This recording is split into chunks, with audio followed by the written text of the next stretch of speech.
गेली 30 वर्ष या प्रांगणामध्ये शिवराज मित्र मंडळाच्या माध्यमातून माझ्या राजाची अर्थात छत्रपती शिवाजी महाराजांची जयंती ही सातत्यानं उत्साहात साजरी केली जाते आणि ही साजरी करताना या ठिकाणी प्रत्येक घटकाला सोबत घेऊन मग तरुण असो, लहान मुलं असो, वयोवृद्ध असो, ज्येष्ठ नागरिक असो, महिला असो, या मिरवणुकीमध्ये आपण पाहिलं असेल की कसल्या प्रकारची जातपात धर्म पंथ न पाहता माझ्या राजाची जयंती आहे, माझ्या राजाचा उत्सव आहे आणि म्हणून इथली नागरिक स्वयंपूर्तीनं या उत्सवात सहभागी असतात आणि इथे कसल्या प्रकारची उणीवा आम्ही भासू देत नाही. म्हणजे छोट्याशा जागेमध्ये जयंती साजरी करताना अडचणी असतेच, परंतु तुमचा आत्मविश्वास दुणावलेला असेल तर त्याला कसल्या प्रकारची तोड या ठिकाणी नसते.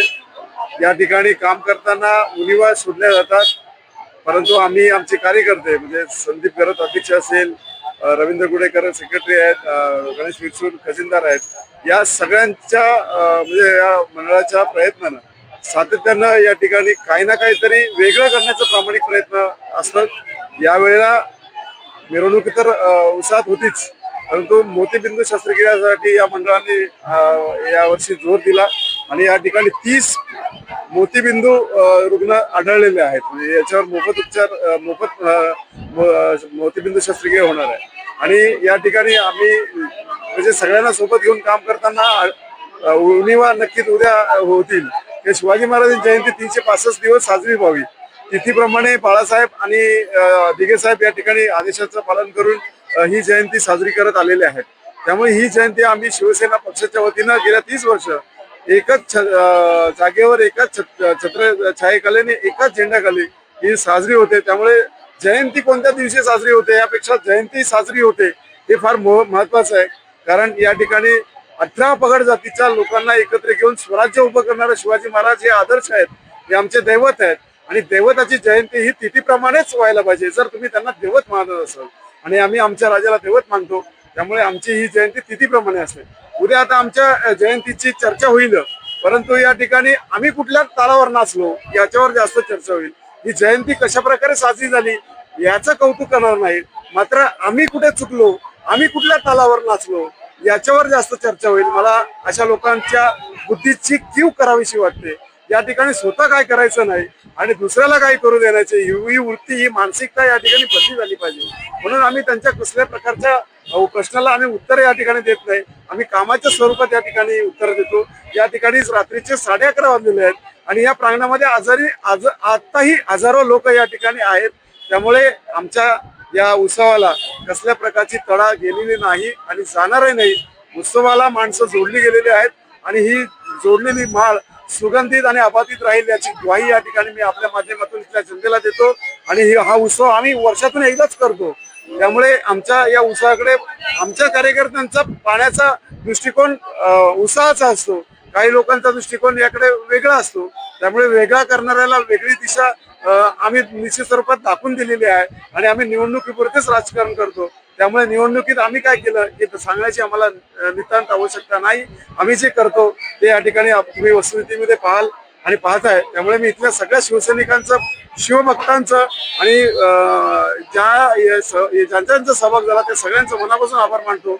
अशी जयंती सातत्यानं या ठिकाणी साजरी हो. या ठिकाणी छत्रपती शिवाजी महाराजांच्या विचारांची प्रेरणी झालेली आहे. या ठिकाणी मशागत निश्चित स्वरूपात होईल. मी असो किंवा नसो, या प्रांगणात शिवसेनेच्या माध्यमातून शिवजयंती आणखी मोठ्या उत्सवात साजरी केली जाईल याची ग्वाही या ठिकाणी देतो आणि मनापासून धन्यवाद देतो. आपल्या सगळ्यांच्या माध्यमातून आज या ठिकाणी ही जयंती मोठ्या उत्साहात साजरी झाली. हे एकट्या कुणाचं श्रेय नाही, हे सगळ्यांचं श्रेय आहे. त्यामुळे सगळ्यांचं कौतुक करतो आणि मनापासून आभार मानतो. आज आमचे प्रेरणास्थान मनोजजी आगरकर साहेब आणि वहिनी साहेब यांच्या प्रेरणेतून गेले 30 वर्षे म्हणजे आज जवळजवळ 31 वर्षे झाले आम्ही ही शिवजयंती शिवराज मित्र मंडळ म्हणून चालू केलेली आहे, साजरी करतो. आज इलेक्शन झालं, गेले 10 वर्षे इलेक्शन रखडलेलं. लोकांनी खूप काही आमच्या दादाबद्दल काही उणीवा काढल्या, काही काढल्या, पण आज दादांनीही दाखवून दिलं की काय असतं इलेक्शन. आणि ज्यांची इच्छा होती त्यांनी सगळ्यांनी पूर्ण केली आणि आमची पण इच्छा होती की दादांच्या अपोजिट ज्यांची इच्छा त्यांनी उभं राहून काय असेल त्यांनी करणार, पण दादांचं इथे कार्य बोलतं. दादांचं कार्य असं आहे, लोक झाडं लावतात फळ देण्यासाठी, पण आमचं दादाचं झाड लावून फळ नाही आलं तरी चालेल, पण लोकांना त्या झाडाची सावली भेटली पाहिजे, यासाठी असं दादाचं आमचं कार्य आहे.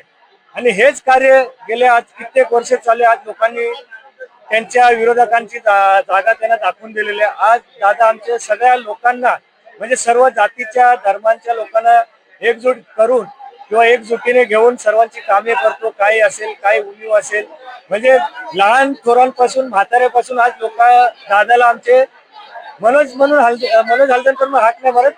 एक 60 वर्षाचा 80 वर्षाचा पण एक म्हातारा माणूस दादाला दादा म्हणूनच संबोधित करतो.